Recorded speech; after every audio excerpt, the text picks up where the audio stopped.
se iban y huían a ese lugar.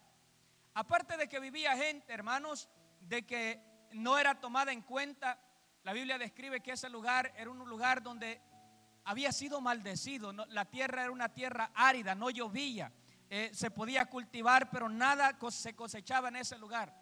Mire, hermanos, aparte de que vivía gente de la cual para nadie tenía valor, la Biblia dice que era un lugar donde aún no había, era una tierra donde no podían vivir de ella, no había sustento para estas personas.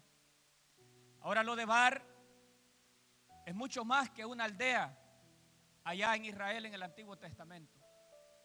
Yo me atrevo a decir en esta mañana que ese lugar, Lodebar, todavía existe.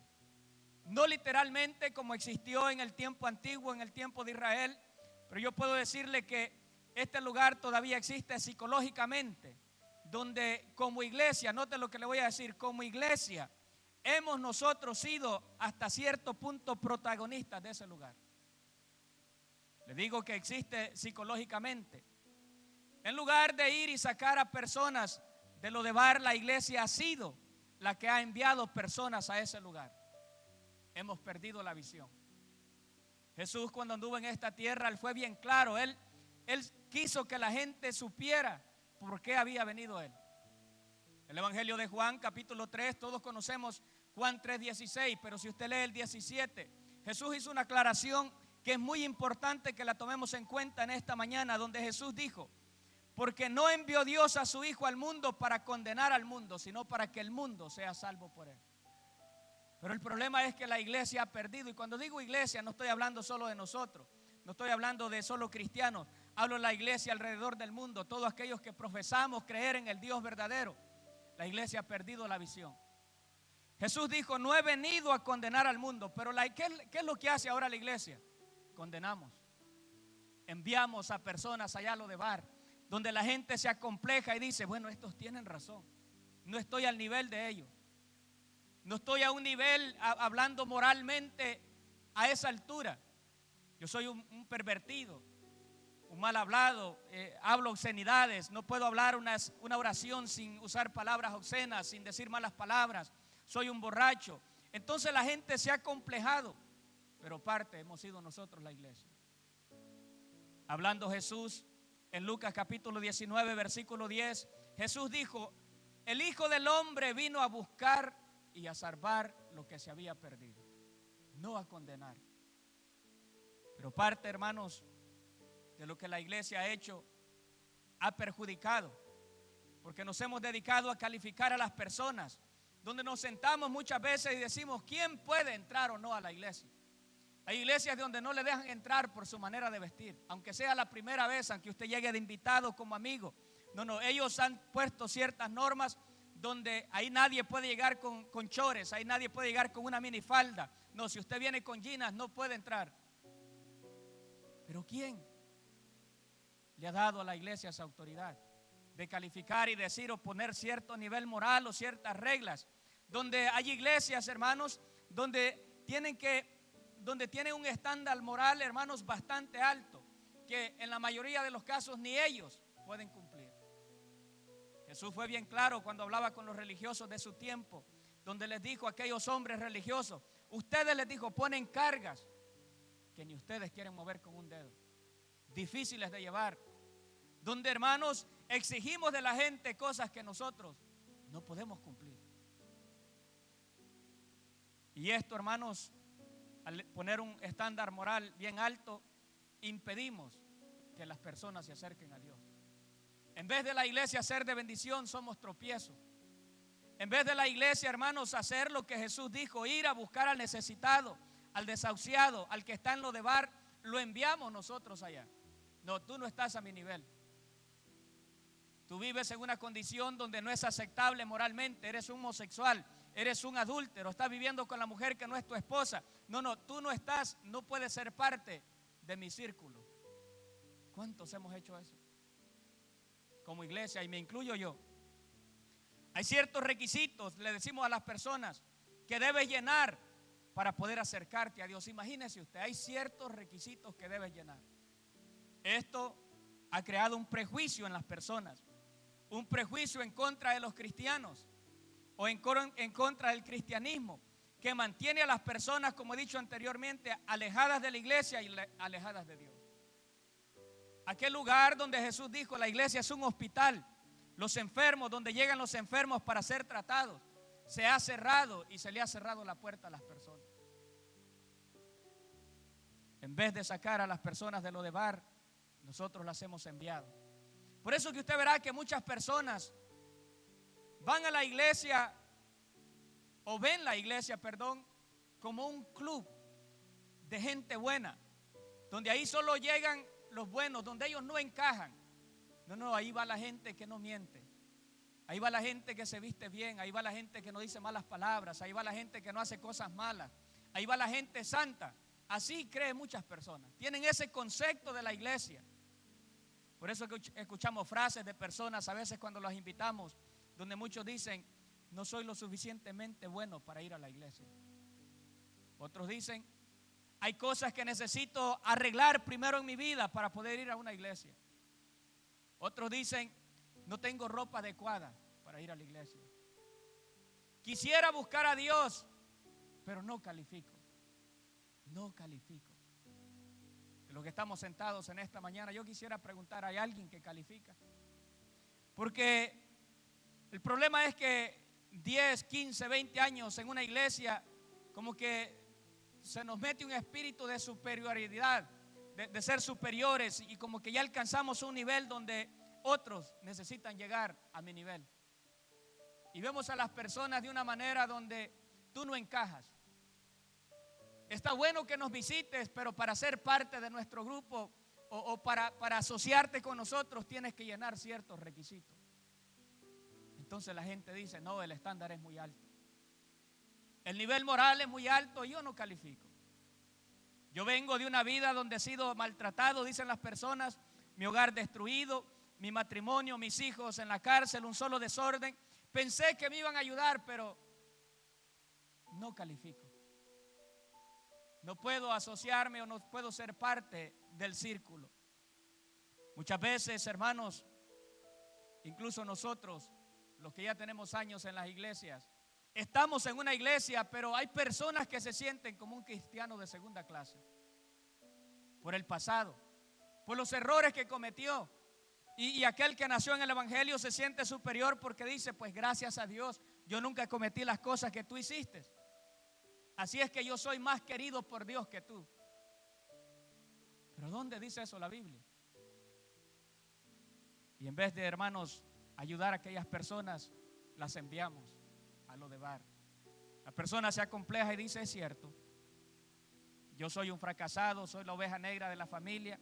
Incluso mi familia no me quiere, busqué la iglesia, pensé que ahí iba a encontrar apoyo, pero ni aún ahí no encajo. No puedo estar ahí. Fui pandillero o lo que haya hecho usted. Y muchos, hermanos, el error de los seres humanos es que juzgamos a las personas. En una ocasión un maestro, hablando de esto, de los errores, se paró enfrente de una clase, una pizarra blanca, y puso un punto en el centro. Y preguntó a los estudiantes y les dijo, ¿qué ven? Muchos levantaron la mano y dijeron, un punto negro. Y siguió preguntando, ¿ven algo más? No, dijeron, solamente un punto negro. Y eso es el problema de los seres humanos. No vemos todo el espacio blanco que está de lo bueno que tiene la persona, sino que nos fijamos en la manchita pequeña que tiene. Estamos prestos para juzgar. Por eso es que el maestro, hablando, dijo, no juzguéis para que no seas juzgado. Y Jesús dijo, ¿por qué ves la basura que está en aquel y no te fijas en la viga que está en el tuyo? Ahora yo en esta mañana yo quiero traerle un mensaje a usted basado en lo que dice Santiago. Dice, Elías, dice, era un hombre sujeto a pasiones semejantes a las nuestras. Todos nos enojamos. Sería ilógico decir, hermano, no puede enojarse. No, hermano, no se ría. Son emociones que el Creador puso en nosotros y no podemos detener. Por eso es que la Biblia en ningún momento dice, no se enojen. No, la Biblia dice, enojaos, pero no pequéis. El enojo es algo, es parte de nosotros. El sentirnos tristes, el sentirnos alegres. La Biblia en ningún momento impide o reprime las emociones que Dios, vuelvo y repito, puso en nosotros. Como decían los niños, Dios nos creó a su imagen. Él razona, Él piensa, es un ser inteligente. Esa misma capacidad nos dio a nosotros. Dios también se entristece así como nosotros. Dios también ríe así como nosotros. Pero muchos nos hemos acomplejado y leemos la Biblia y vemos de hombres y mujeres que hicieron grandes cosas, grandes milagros como Elías, y creemos que eran personas sobrenaturales. Y creemos que fueron hombres. Alguien lee de Elías y dice, nunca voy a llegar a ser como ese hombre. Hablamos de Pablo. Leemos que Pedro sanaba a los enfermos y este hombre llegó a un cierto momento donde ya ni los tocaba. Dice la Biblia que la sombra pasaba, cuando este hombre iba caminando, la sombra pasaba sobre el enfermo y era sanado. ¿Qué nivel llegó este hombre? Y leemos de estos hombres y decimos, no, yo no califico, yo no puedo llegar a ese nivel. Apenas me han recibido en esta iglesia y me dan la bienvenida, yo no califico. Pero Santiago dice, como un hombre lleno de pasiones, así como las suyas y las mías, donde Elías, siendo un hombre mortal, así como yo, usted miraba a una mujer semidesnuda y la deseaba en su corazón, así como hace el pastor y todos los hombres que estamos acá. Que no vamos, hermanos, a mentir nosotros mismos, a mentirnos y decir, no, es que hoy ya estoy en la iglesia, no hago esas cosas. Seríamos mentirosos. Desde ese momento usted dejaría de ser hombre. Es normal para un hombre ver a una mujer. El problema es desearla, dijo Jesús. Pero yo quiero llevarlo en esta mañana y quiero que entendamos que esa es una de las estrategias que Satanás ha usado a través de la historia. Desde que nuestros padres ancestrales pecaron, Adán y Eva, ¿cuál fue lo primero que Satanás hizo cuando ellos pecaron? Dice la Biblia que comieron del fruto que Dios les había dicho que no comieran. Y lo primero que hicieron fue esconderse. Luego viene Dios, comienza a hablar entre el huerto y comienza a llamar a Adán y le decía, Adán, ¿dónde estás? Adán, al escuchar la voz, dice la Biblia que contestó y lo primero que le dijo, me escondí porque tuve miedo, porque estoy desnudo. Cuando alguien falla, cuando alguien comete errores, el diablo es oportunista y se aprovecha de eso. Comienza a decirle a la persona en la mente, ves que no das el ancho, no calificas, le fallaste. Aquel que había confiado en ti, Dios puso su confianza en ti y le fallaste. Y la persona dice, es cierto. Y el error más grande que hace el ser humano es alejarse más de Dios. No, es que allá en la iglesia me van a acusar, ahí me van a juzgar, mejor ya no voy. Y se apartó completamente de Dios. Pero en esta mañana yo quiero, hermanos, que vayamos a la Biblia y vamos a ver una lista de los hombres, como le digo, que leemos muchas veces y hemos predicado muchas veces de ellos, como Abraham, como David, como escribe acá Santiago, Elías, hombres que hemos trazado mensajes y hablamos de los prodigios, maravillas y milagros que Dios hizo a través de estos hombres. Pero ¿qué clase de hombres eran estos? Porque vuelvo y repito, la iglesia ha creado un estándar que las personas deben cubrir o deben llenar. Pero ¿qué dice la Biblia? ¿Qué dice Dios? ¿Quiénes son los que califican? Y esto hace que surja la pregunta, ¿quién califica? De los que estamos en esta mañana, ¿habrá uno que verdaderamente califica para estar en este lugar? ¿Habrá uno, empezando por mí, que verdaderamente califica para ser usado por Dios o ejercer un privilegio? ¿O por qué no hacemos la pregunta mejor? ¿Quién califica para entrar al cielo? Porque hay hombres e incluso iglesias que se han tomado la tarea de decir quién entra y no entra al cielo. Bueno, yo no he encontrado en la Biblia en ninguna parte que Dios autorice a un hombre. Ningún hombre tiene esa autoridad. Él fue bien claro y dijo, eso solamente está en la potestad de mi Padre. Solamente Dios sabe quién se salva y no se salva. Pero nosotros, los seres humanos, nos hemos tomado esa autoridad de poder decir y juzgar las personas y calificamos y decimos, no, este es cristiano de segunda clase. No, este sí está bien porque no tiene errores o ha cometido errores leves, no tan graves como los que cometió aquel. Yo quiero que vaya conmigo aquí donde leímos en Santiago, dele vuelta a la hoja y va a encontrar el libro de Hebreos. Allí en el libro de Hebreos se nos da una lista de personas, se les llama los héroes de la fe. Es el muro de hombres y mujeres que hicieron cosas extraordinarias y muchas veces creemos nosotros que ellos se ganaron ese título por las personas que eran. Cuando usted habla del gran rey David, Incluso hasta el día de hoy, el pueblo de Israel, la nación de Israel, dicen: no ha habido otro rey como David. O si hablamos del padre Abraham, que todos los judíos se declaran hijos de Abraham, el padre de la fe. O hablamos de aquellos hombres que Dios, a pocos hombres, solamente a Dios, a dos, perdón, Dios le dio ese título donde los llamó amigo mío, amigo de Dios. O el título que se le dio a David, el único hombre en la Biblia que se encuentra que Dios lo llamó un hombre conforme a mi corazón. Pero ¿qué tenían de especial estos hombres? ¿Qué nos hace diferentes a nosotros si eran, como dice Santiago, hombres sujetos a pasiones como nosotros? Maquinaban malos pensamientos en su mente, guardaban rencor en su corazón, se les hacía difícil perdonar. Pero ¿qué fue lo que Dios vio en ellos? ¿Qué fue lo que le llamó la atención a Dios de estos hombres, de estas mujeres, que ahora leemos de ellos en este libro de Hebreos capítulo 11, donde se les llama los padres de la fe? Mire cómo comienza Hebreos capítulo 11 versículo 1 y dice: es pues la fe, la certeza de lo que se espera, la convicción de lo que no se ve. Porque muchos estamos acostumbrados, y el hombre es así, usamos la lógica. Usted quiere saber cómo algo funciona para creer que sí va a salir bien o va a funcionar. Para ponerle un ejemplo, usted no comienza un negocio donde se sienta y dice: bueno, para iniciar este negocio necesito $150,000, 3 meses por lo menos para pagar los empleados, para tener para el alquiler del local, para comprar todo lo que necesitamos y poder funcionar por lo menos 3 meses para mientras el negocio se levanta. Lógicamente nadie comienza un negocio con cero en la bolsa, con nada en el banco. Eso es la fe.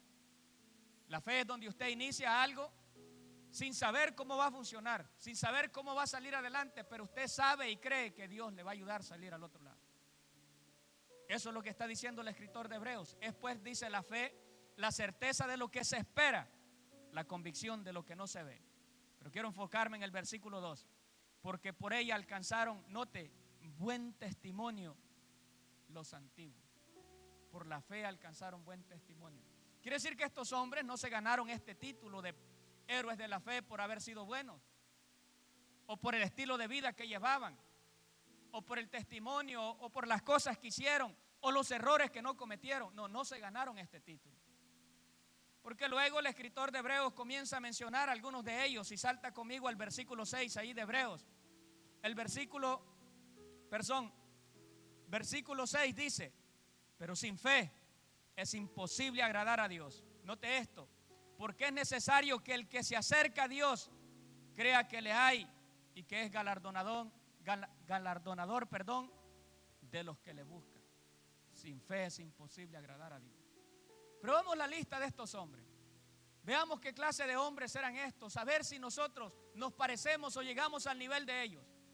Primero de ellos se encuentra en el versículo 7, dice el escritor, y note cómo comienza, cuando comienza a hablar de cada uno de ellos. Dice: por la fe, Noé, cuando fue advertido por Dios acerca de cosas que aún no se veían, con temor preparó el arca en que su casa se salvase, y por esa fe condenó al mundo y fue hecho heredero de la justicia que viene por la fe. Note esto: fue heredero de la justicia. Usted va al libro de Génesis capítulo 5 o capítulo 6, dice, ahí se nos da una clave de este hombre. Dice: y Noé halló gracia ante los ojos de Dios. Mira, el tiempo que Noé le tocó vivir, la gente se había olvidado de Dios. Había un desorden. Dice la Biblia en Génesis capítulo 6 que la maldad era tan grande que Dios se arrepintió de haber creado al hombre. Le dolió en su corazón y dijo: los voy a exterminar a todos, los voy a desaparecer, porque el pensamiento del hombre va de continuo al pecado. Similar a nuestra generación, eso no ha cambiado. Y alguien pudo haber pensado: bueno, no era bueno, sus hijos obedientes, entonces Dios solo salvó a Noé. Fueron los únicos seres humanos que entraron en el arca, 8 personas dice la Biblia: Noé, sus hijos, sus nueras y su esposa, y los animales. 8 personas entraron en el arca. Alguien puede pensar y decir: bueno, si Dios exterminó y mató a todos los malos, a todos los pecadores, de entonces la generación de ahí en adelante hizo cosas buenas. Error. Mientras hayan seres humanos en esta tierra, siempre habrá pecado. Ahora veamos quién fue este hombre Noé, porque aquí solo el escritor nos dice que por la fe creyó a Dios y fue, dice, heredero de la justicia.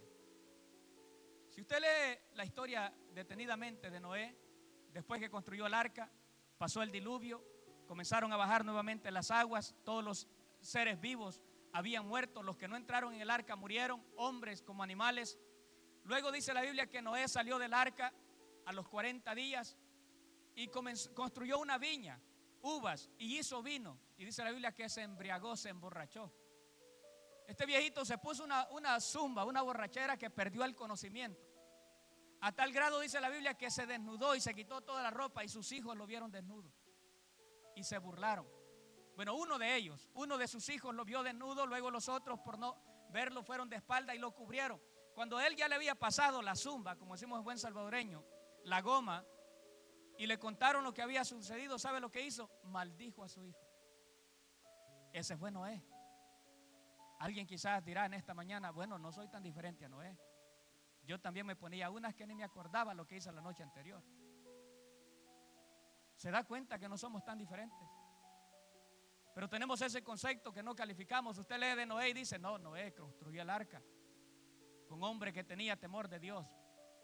Pero luego vamos al versículo 8, se nos habla de otro hombre. Y note cómo comienza otra vez. Por la fe, Abraham, siendo llamado, obedeció para salir al lugar que había de recibir como herencia y salió sin saber a dónde iba. Yo le pregunto a usted, si en algún momento Dios le dijera, quiero que agarres tu familia, tus hijos, tus pertenencias, renta un camión de yugo y comienza a manejar y vete a donde yo te voy a decir, ¿usted hiciera eso? Renuncia a su trabajo, llega el día de mañana, lleva su carta de renuncia, les dice en 2 semanas renuncio porque Dios me ha dicho que me mueva, no sé para dónde voy, no sé qué estado o qué nación, voy con mi familia, va a la escuela y habla en la escuela y dice ya mis hijos no van a asistir a la escuela, los voy a inscribir en otro condado, en otra escuela. ¿Usted hiciera eso? Eso hizo Abraham. Dice que salió sin saber a dónde iba, pero le creyó al que lo había llamado. ¿Pero quién fue Abraham? Abraham es conocido como el padre de la fe. Si leemos en donde estamos aquí siempre, si va conmigo a los versículos 11, ahí siempre dice, mire, por la fe también la misma Sara, que era la esposa de Abraham, por la fe también la misma Sara, siendo estéril, recibió fuerza para concebir y dio a luz, aún fuera del tiempo de la edad. Para que entendamos quién era Abraham y Sara, Dios les había prometido un hijo. El problema es que Sara era estéril. Dios le hizo la promesa a ellos cuando Abraham tenía 90 años. Y el problema es que su esposa era estéril. Y la Biblia dice que cuando Dios le prometió que le iba a dar un hijo, ya había cesado la costumbre. En otras palabras, ya esta mujer, su periodo menstrual había cesado. Hablando científicamente, ella era imposible que pudiera tener hijos, aparte de que era estéril. Entonces ellos, al ver este problema, dice la Biblia que Sara tenía una esclava y le dijo a su marido, mira, yo soy estéril, ya estoy vieja, creo que Dios se olvidó de nosotros, la promesa que nos hizo, aquí está mi esclava, métete con ella y ten hijos con ella. Y causaron un gran desorden. Le falló la fe. No supieron esperar al tiempo de Dios. Y el viejito, pues como vio que su esposa ya vieja y una joven de unos 17, 18 años, ni lo pensó 2 veces. Se metió con la esclava y nació un hijo. El problema fue cuando lo traen delante de Dios. Me imagino que Dios ha de haber dicho, Abraham, gracias por quererme ayudar, pero yo no sabía que no puedo cumplir mis promesas. Gracias por el intento que hiciste, pero disculpa, yo no sabía de que yo estoy limitado. Y dice la Biblia que a los 90 años Sara dio a luz y se cumplió lo que Dios había prometido. Pero ¿cómo este hombre le falló la fe y cometió este gran error? Y ahora es contado como el padre de la fe. Porque si usted lee, dice el versículo 11, estábamos leyendo, dice, por la fe también, la misma Sara siendo estéril recibió fuerza para concebir y dio a luz, aún fuera del tiempo de la edad, porque creyó que era fiel quien lo había prometido. Por lo cual también de uno, y ese ya casi muerto, salieron como las estrellas del cielo en multitud, y como la arena innumerable que está a la orilla del mar. De esos 2 viejitos, ya para morirse, nació un joven, y ahora es lo que se conoce como la nación de Israel, incontable. le fallaron a Dios, cometieron un gran error. Pero si seguimos leyendo la lista y estamos viendo los grandes hombres de la fe, ahora nos saltamos al versículo 23 y se nos habla y dice, y mire cómo comienza siempre la oración: por la fe, Moisés, cuando nació, fue escondido por sus padres por 3 meses, porque le vieron un niño hermoso y no temieron el decreto del rey. Moisés, todos conocemos la historia. En el tiempo que Moisés nació, había Faraón, el rey de Egipto, había declarado un decreto que todo varón que naciera en el pueblo de Israel debían matarlo, debían tirarlo al río. Pero sus padres, al ver que era un niño hermoso, lo escondieron.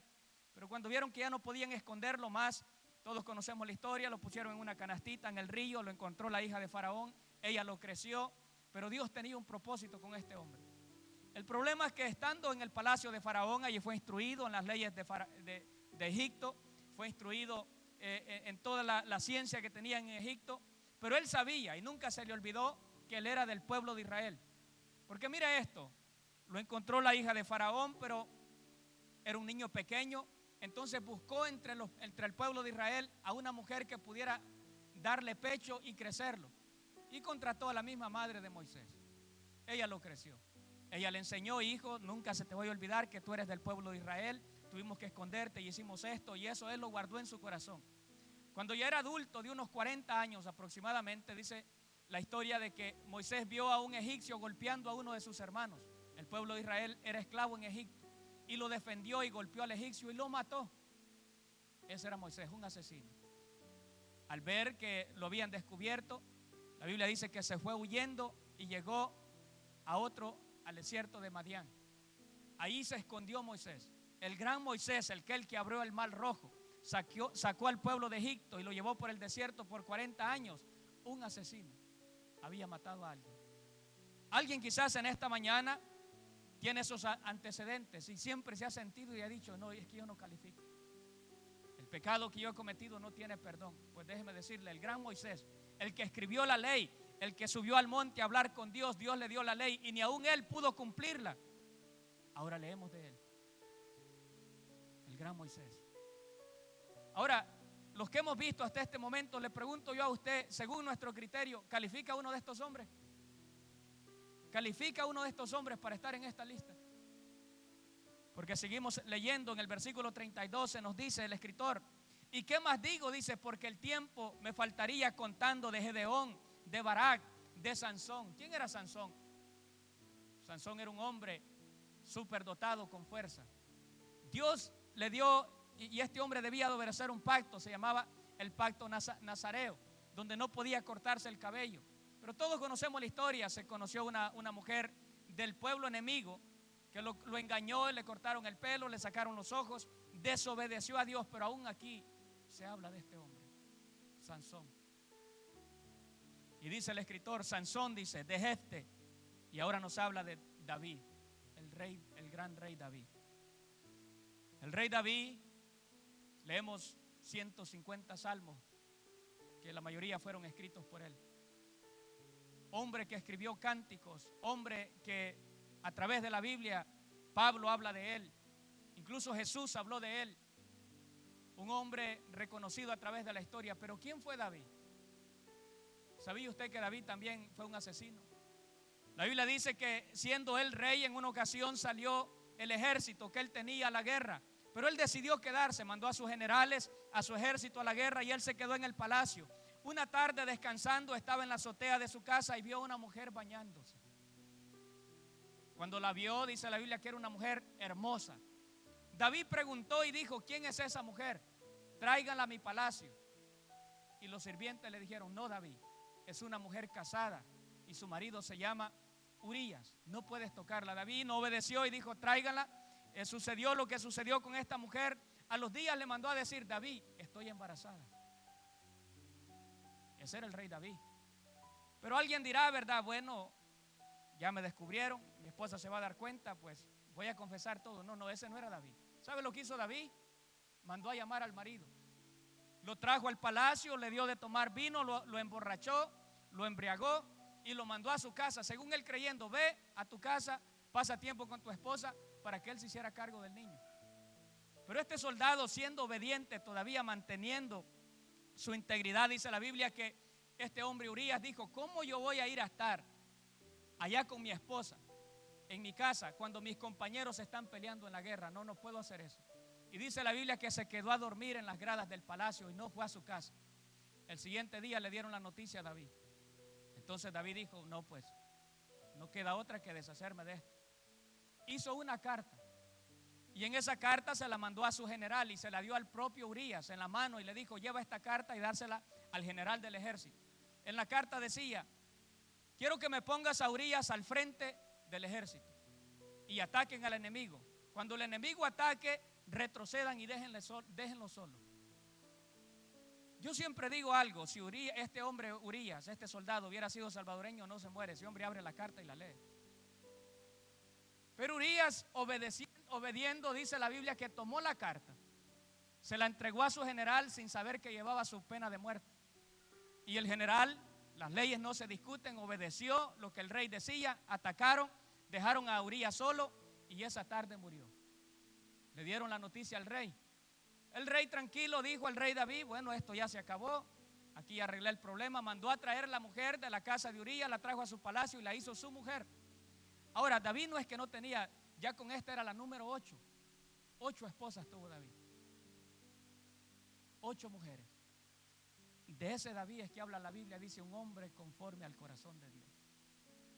De ese David es que estamos leyendo en esta mañana. Quizás usted nunca ha llegado a ese nivel de tener que matar a otra persona por quitarle a la mujer. Pero la Biblia nos permite leer de estos hombres y de estas mujeres para que nos demos cuenta de que son las personas que Dios llama. Y que no nos acomplejemos y nos mantengamos en lo de bar creyendo: hombre, yo no califico. Toda esa gente que está en esa iglesia se visten bien, se expresan bien, son gente que no hacen las cosas que yo hago. No, no, de ahí venimos nosotros. Si no, ve al que está al lado suyo, es ser un adúltero. O ve al otro lado, es ser un borracho. Muchos venimos de andar en las calles por las drogas. Muchos quizás hasta que le quitaron la vida a otra persona andando en el mundo cuando no conocíamos a Dios.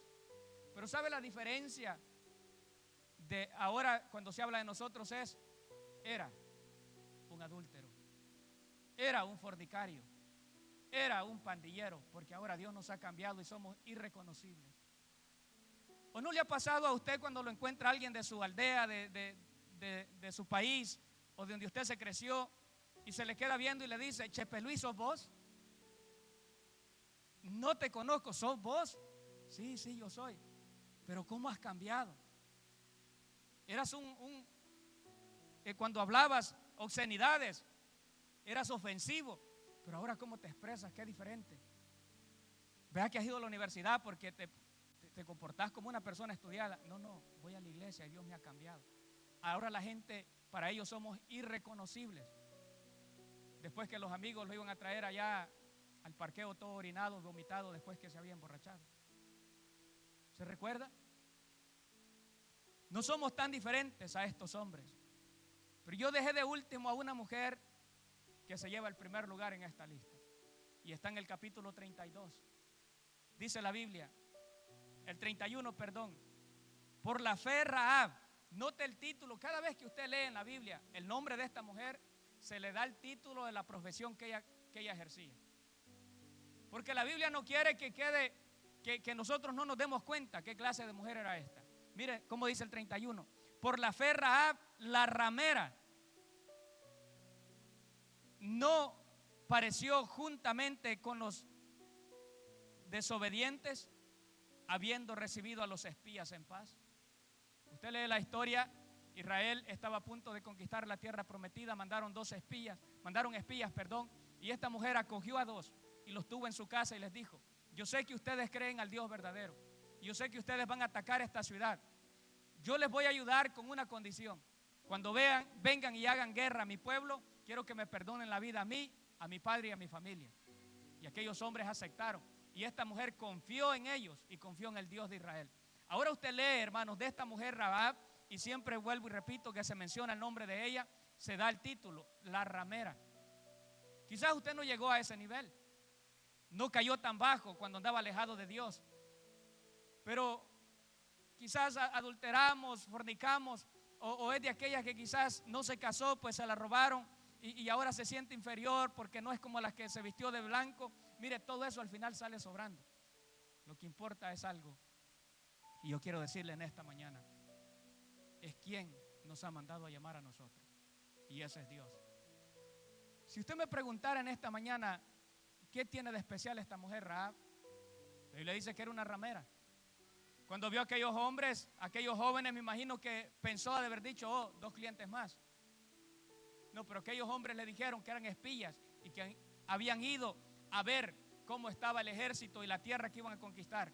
Usted lee el Evangelio de Mateo, capítulo 1, versículo 5. Ahí se nos da la lista, la cronología. Todos los que tuvieron parte en el linaje de Jesús, de qué descendientes viene Jesús. ¿Sabe usted que Rahab está en esa lista? La mujer que David le quitó a Urías y lo mandó a matar, se llamaba Bezabel, está también en esa lista. De los que sirvieron, que fueron parte o los instrumentos que Dios usó para que naciera el Rey de Reyes y Señor de Señores llamado Jesús. Ahora en esta mañana yo quiero que entendamos algo. De todas estas personas que hemos leído, hay algo que tienen ellos en común. Todos ellos tienen algo en común. Diferentes errores que cometieron, diferentes faltas, pero hay una cosa que los identifica a todos. Y es como comienza el versículo cuando comienza a hablar de ellos. Dice, por la fe. Ahora, ¿qué es eso de fe? Estos hombres sabían que no calificaban. Estas mujeres sabían que no daban el ancho, que según el estándar moral ellos estaban descalificados. Pero dijeron estas personas, si el creador del universo se ha tomado el tiempo de fijarse en mí, quiere decir que yo soy alguien especial, y le creyeron a Dios. Eso es fe. Yo no sé usted cuántas veces quizás le han dicho, no, es que por tu condición no puedes. Es que el error que cometiste no te permite calificar. Yo voy a decirle algo en esta mañana. El que decide quién entra al cielo y no entra es Dios. Y algo que me llama la atención de Dios cuando Él anduvo en esta tierra es que Él no preguntaba lo que la gente había cometido. Por eso lo acusaban los religiosos y ellos se confundían y decían, ¿cómo este hombre dice ser el Hijo de Dios y come con ladrones, come con rameras, come con fornicarios y adúlteros? Y Jesús les dijo, a esa es la gente que yo he venido a buscar. Y en esta mañana yo puedo asegurarle de los que estamos sentados acá, no éramos buenas personas. En una ocasión dijo un pastor, somos culebras que estamos amarradas. Aquí vemos que adúlteros, aquí vemos que fuimos fornicarios, borrachos, drogadictos, incluso brujos algunos, otros blasfemos, no queríamos nada con Dios. Pero lo bonito de Dios es que cuando Él llama dice, no importa cómo estás, así como estás, ven a mí.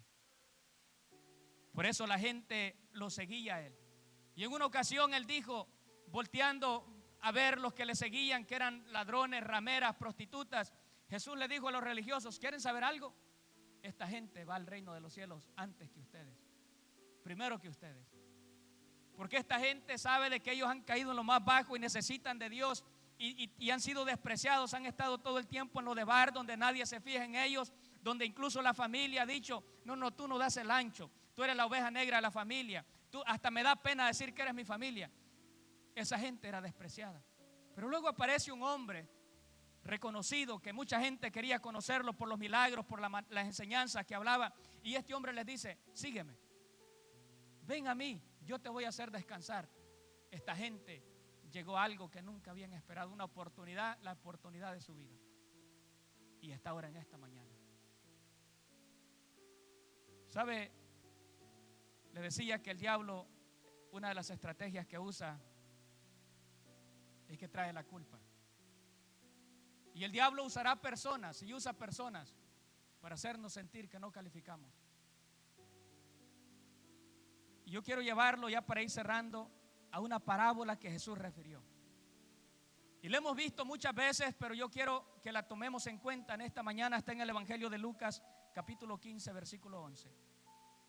Jesús habló de un hombre, todos la conocemos, se conoce como la parábola del hijo pródigo. Gloria a Dios. Lucas 15:11. La Biblia habla de un padre que tenía 2 hijos. Pero de repente uno de ellos le dijo: padre, dame la herencia. Pienso que ya cumplí la edad. Y era una falta de respeto, porque para que un padre le deje la herencia a su hijo tiene que morir. Así es como ellos pueden acceder a la herencia que los padres le dejan. Pero mire, vamos a leerlo. Lucas 11:15 dice la Biblia. Jesús hablando refirió a esta parábola, a esta historia, y dijo: también dijo, un hombre tenía 2 hijos. Y el menor de ellos dijo a su padre: padre, dame la parte de mis bienes que me corresponde. Y le repartió los bienes. No muchos días después, juntándolo todo, el hijo menor se fue lejos a una provincia apartada. Ahí desperdició sus bienes, viviendo perdidamente. Y cuando todo lo hubo malgastado, vino una grande hambre en aquella provincia y comenzó a faltarle. Y fue y se arrimó a uno de los ciudadanos de aquella tierra, al cual le envió a su hacienda para que apacentase cerdos. Y deseaba llenar su vientre de las algarrobas que comían los cerdos, pero nadie le daba, ni eso le dejaban comer, las algarrobas de los cerdos, pero nadie le daba. El 17. Y volviendo en sí, dijo: cuántos jornaleros en casa de mi padre tienen abundancia de pan, y yo aquí perezco de hambre. Me levantaré e iré a mi padre y le diré: padre, he pecado contra el cielo y contra ti. Y mire la culpa del pecado. Le dice: ya no soy digno de ser llamado tu hijo. Hazme como a uno de tus jornaleros o como a uno de tus esclavos. Y así hay muchas personas, incluso en las iglesias. Con solo que Dios me dé la salvación, yo sé que ya no califico para esto, no califico para aquello. ¿Quién le ha dicho eso a usted? Sigamos leyendo. 20. Y levantándose vino a su padre. Y cuando aún estaba lejos, lo vio su padre, y fue movido a misericordia, y corrió y se echó sobre su cuello y le besó. Y él le dijo: padre, he pecado contra el cielo y contra ti, ya no soy digno de ser llamado tu hijo. Pero el padre le dijo: ya no sigas, cállate. Y el padre da una orden y dice: pero el padre dijo a sus siervos: sacad el mejor vestido y vístanlo. Pónganle nuevamente el anillo de autoridad, dando a demostrar que es mi hijo. Pónganselo en su mano, pónganle calzado en sus pies. Traigan el becerro más gordo y vamos a matarlo. Comamos y hagamos fiesta, porque mi hijo era muerto y ha revivido, se había perdido y es hallado. Y comenzaron a regocijarse. Eso puede pasar en esta mañana. Usted que se ha sentido dice: no, ya 2 matrimonios y han fracasado. Yo soy una mujer divorciada, soy un hombre divorciado. No, es que yo cometí tantas hechorías allá en el mundo, no tengo perdón. No, papá te está esperando. Y te ha estado esperando. Pero yo quiero que veamos algo. El versículo 25 dice: y su hijo mayor estaba en el campo, y cuando vio y llegó cerca de la casa, oyó la música y las danzas. Y llamando a uno de los criados, le preguntó: ¿qué era aquello? Él le dijo: tu hermano ha venido, y tu padre ha hecho matar el becerro más gordo, por haberle recibido bueno y sano. Gracias a Dios que ha llegado bueno y sano usted en esta mañana. Lamentablemente muchos han llegado en silla de ruedas, otros donde le mataron a su hijo, otros en un hospital les ha tocado recibir a Dios, o ya para partir en sus últimos momentos. Gracias a Dios que usted ha llegado sano y salvo en esta mañana, y Dios puede hacer algo en su vida. Pero le dijo el criado: tu hermano ha llegado, lo ha recibido sano, recibido bueno y sano. 28. Entonces se enojó y no quería entrar el hijo mayor. Salió por tanto su padre y le rogaba que entrase. Mas él respondiendo dijo al padre: he aquí tantos años te he servido, no habiéndote desobedecido jamás. Esos son los que están en la iglesia, o nacieron o tienen años en la iglesia. Se les olvida de dónde vienen. Tantos años yo en la iglesia, ya no le he fallado a Dios. Tengo 20 años de no pecarle a Dios. Mentiroso, todos los días pecamos en nuestra mente. ¿Y cómo toman en cuenta aquel que viene llegando, que mató 20 anoche allá? No, es que esa es la gracia de Dios. Delante de Dios, gloria a Dios. Y yo quiero decirle algo en esta mañana a los que estamos acá, a los que ejercen privilegio. ¿Cuántas veces iniciaste? Tomaste las clases, X motivo te quedaste, si no has seguido, Dios te sigue esperando. Si Dios te confió el privilegio es porque sabe que lo puedes hacer. ¿Cuántos se han acercado o todo el tiempo, incluso tus mismos hermanos? Note esto, que el hermano, esto dio a entender algo Dios, los mismos de la casa se van a levantar. ¿Cuántos tu esposo te ha dicho, ese uniforme te queda grande, no deberías de usarlo? El privilegio que estás usando, no hombre, no calificas. Yo quiero decirle algo en esta mañana a los que ejercen privilegio y oyen comentarios de eso. Analice de dónde viene ese comentario. ¿Es alguien que está ejerciendo el privilegio como usted o es alguien que está sentado solo para criticar? Porque es alguien que solo está sentado criticando, déjeme decirle, su crítica no tiene valor, no tiene peso. Pero si es alguien que está con usted a la par y está haciendo lo mismo, está tratando por lo menos, a ese póngale cuidado. Pero yo le voy a decir algo, 99.9% de las personas que están ocupadas trabajando no tienen tiempo para criticar a otros. El cónyuge que debería apoyarnos es el que nos tira por el suelo. No calificas. Te queda grande. Te han dado ese puesto porque te llevas bien con ellos. O a ver a quién compraste. No, los privilegios vienen de Dios. Y lo que ellos no han entendido es que a las personas así como usted y como yo, los más votados, a esos son los que Dios llama. ¿Qué dice la Biblia? Dice que Él escogió lo vil del mundo para avergonzar a los que se creen buenos y sabios en este mundo. Donde la gente dirá, bueno, y que no es aquel el drogadicto que se iba a morir de una dosis allá en las calles en un basurero. Sí, ese es, pero ahora está predicando. Y el que se cree bueno, sentado en una silla criticando. Eso estaba haciendo el hijo. A través de la historia usted verá que los contrarios se han levantado de la misma casa. José, sus mismos hermanos no lo querían y ellos lo vendieron. ¿Cómo cree que se habrá sentido este joven? Lo vendieron como esclavo a Egipto. Estuvo trabajando, se ganó la confianza de su jefe. La mujer de este hombre quiso dormir con él, pero él dijo, no, ¿cómo voy a perder la confianza que he ganado de mi jefe? Todo me ha confiado en su casa, pero menos a ti, porque tú eres su esposa.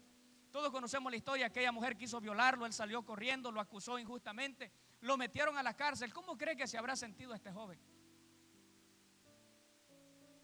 Alguien quizás en ese momento hubiera dicho, mi familia me desprecia, mis hermanos me odiaban y me vendieron, y ahora Dios también me hace esto y me tira a la cárcel.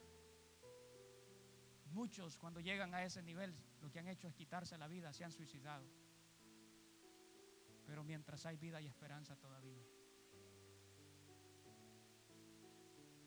No importa lo bajo que hayamos caído, Dios no desprecia a nadie. Los hombres nos van a decir, no, tú no calificas. Los hombres nos van a decir, es que ya lo hiciste muchas veces, ya Dios ni te va a perdonar.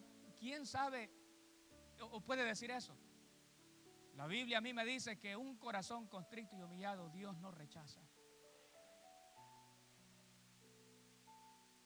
En esta mañana la clave no está en detenernos a pensar qué es las cosas que hemos hecho, sino si Dios se ha tomado el tiempo de fijarse en mí. Y si usted no cree que Dios se ha fijado en usted, solo piense por un momento, Él lo trajo en esta mañana a este lugar. No es una coincidencia que alguien lo invitó o usted se levantó y de repente sintió el deseo o dijo, no voy a ir a ver a mi niño. No, Dios te ha traído.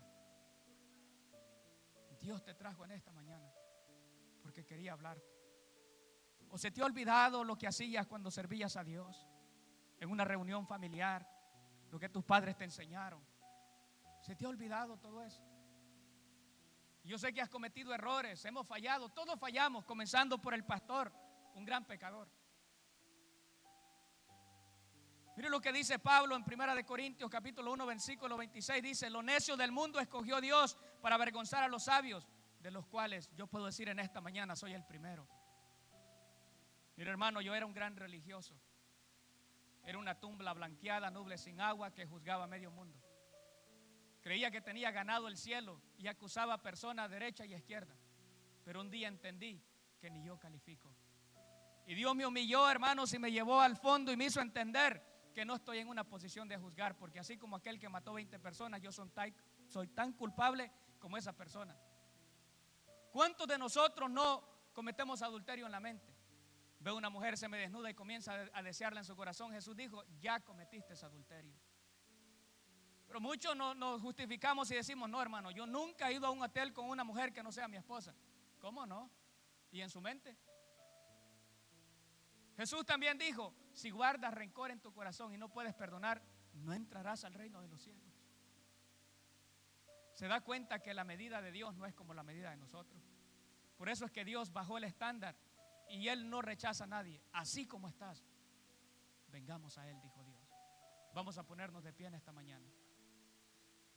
Yo quiero pedirle que cierre sus ojos. No vea a su derecha ni a su izquierda. Medite por un momento.